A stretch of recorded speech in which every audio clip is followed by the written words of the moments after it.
Hello everyone, my name is Ben, and Louis has convinced me to do a little bit of an ASMR video.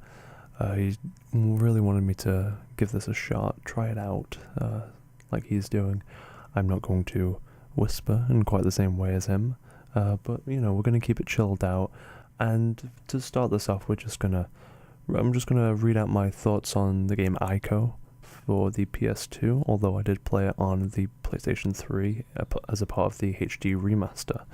So we're going to talk about that. This was an article that I did published on July 17th, 2014, and it contains spoilers for the entire game and a very minor spoiler for Brothers: A Tale of Two Sons. So if you haven't played ICO yet, I suggest you go play it before coming back and listening to this. And just as a confirmation, I understand that it's meant to be pronounced ICO. I've just become so used to saying ICO that that's how I'm going to say it throughout the video. Thank you for understanding. So last week on my show Ben Beats Game, keep in mind this was of course about 2 years ago now, in which I beat one game every week, I set myself the goal of finally getting around to completing ICO and Shadow of the Colossus on their PS3 HD collection. I played them all the way through in the same week, finally experiencing these supposed classics and judging them fairly, including any and all flaws I may have found. However, despite any criticisms I might throw at either game from time to time, they all pale in comparison to just how incredible every other aspect is. So let's start with ICO. It's one of the most focused games I've ever played. It's about minimalism, it's about environmental puzzles, and it's about a boy and a girl holding hands. That point presents an adorable and effective mechanic that I see as the game's greatest accomplishment. Reminiscent of last year's Brothers: A Tale of Two Sons, the relationship between ICO and Yoda is primarily built through the gameplay mechanics. Such an intimate relationship between the two of them, as well as the player, is something only possible in games. For example, a book can stress how close two characters are, their reliance on one another, and a movie can depict this in various ways. This means that when they are separated, you know it's a terrible thing. You can feel sympathetic towards them. What you can't do is truly feel like you yourself are missing something. That's where games like ICO and Brothers come in. Brothers creates a huge impact when you're unable to control one of the brothers at a point. During ICO, it becomes routine to go back and get Yoda, meaning near the end, when you progress without her by your side, there's not only a character being missed, but also a core mechanic, an actual bond between the player and the character that can only be developed through gameplay. By utilizing this, ICO has stuck with me just like Brothers, simply due to the mostly ambiguous relationship between a boy and a girl. Graphically, ICO holds up thanks to the unique design and architecture. The setting of a prison is intelligent in that it means the developers were able to get some stunning environments out of a relatively small amount of fairly impressive textures, with the prison setting being an excuse to have these repeating textures, considering the conventions of a prison imply repetition of the same bricks and design. Instead of many minor details, ICO goes for the grand scales with lengthy stone bridges and magnificent doors filled with interesting symbols. However, when zoomed out, as most of it is, the repeating textures are much more noticeable and can take away from the experience. The game looks good because of the pleasant aesthetics, but the design is still based enough in realism that I believe it would benefit from a full remake to improve these shortcomings in textures and anti-aliasing, or lack thereof. The puzzles in the game are well thought out and executed, with only a few things holding some of them back. One of the problems is that while I love the cinematic camera that moves on its own to give a distinct presentation and feel to the game, making most screenshots look gorgeous, it creates a problem for some puzzles. They are reliant on your surroundings, and you aren't able to rotate the camera around ICO, leading to some confusion as to where things are exactly, but mainly making it difficult to get an easy sense of your current location. Due to some camera angles only showing you the corner of an area, you generally have to spend some time going over the same area just to make sure you know what you're doing. To get around this, many, including myself, will likely just interact with as many things as possible and eventually see how they fit together.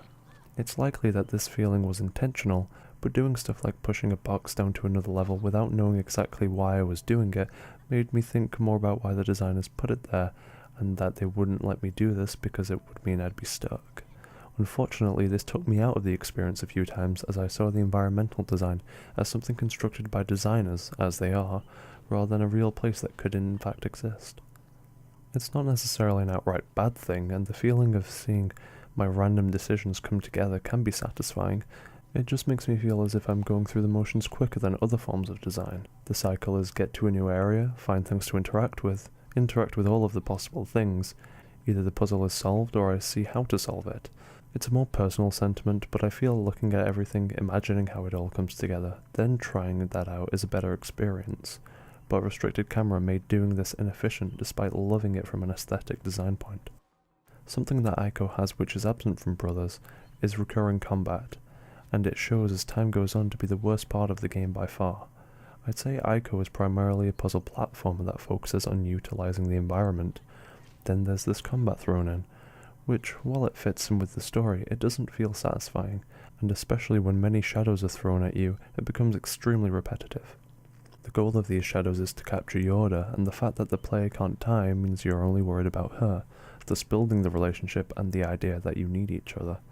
The player requires Yoda to progress through certain doors and stand on switches, but Yoda needs to be protected from these shadows. Pulling her back from the shadow pit she gets dragged into is the best part of this combat section, adding the most tension and physicality to the situation. Other than that, the combat makes sense considering you're just a boy with a stick, but it doesn't quite excuse how awful it is. However, you can run past the shadows in various situations, which I believe adds to the tension. If you fail to run past effectively, your punishment is experiencing some boring combat. Towards the end of the game, combat takes on a new meaning with the subtle reveal of shadows with horns. There isn't a close-up of them, no zoom in to show you that these horns are there with some significance, nor any dialogue from them or anyone explaining the story. It's left up to the player, much like the rest of the game. Because the prison is for children cursed with horns, we are left with the assumption that these shadows, at least at the end, are in fact the souls of likely dead children, or something of the sort. As previously mentioned, ICO has a large focus on minimalistic design. This is very apparent in the music, which is either non-existent or subtle, even in the combat scenarios. This changes, however, for the fight with the horn shadows. Instead of a typical track, a more depressing one starts to play, which represents the depressing situation of both Yoda, since she's been turned to stone, and these shadows. Then there's the final boss music, which filled me with just as much despair as the track before. Essentially all of the music in ICO is fantastic. It's subtle when it needs to be, and more overt when there's a real point to it. I absolutely adore this use of music. The main theme, You Were There, is the only piece featuring beautiful lyrics, making it all the more powerful when heard at the very end. I wish it wasn't used in the HD collection menu so that the end was the first time I had heard it, which would have made it a much more effective use of the song. Yoda carrying Aiko out to the boat when he is unconscious is the first time we see her take the more prominent role of a carer, as Aiko has been through the rest of the game. While they may have been relying on each other, it's clear that the player is the one doing most of the work, which makes sense from both a narrative and gameplay standpoint.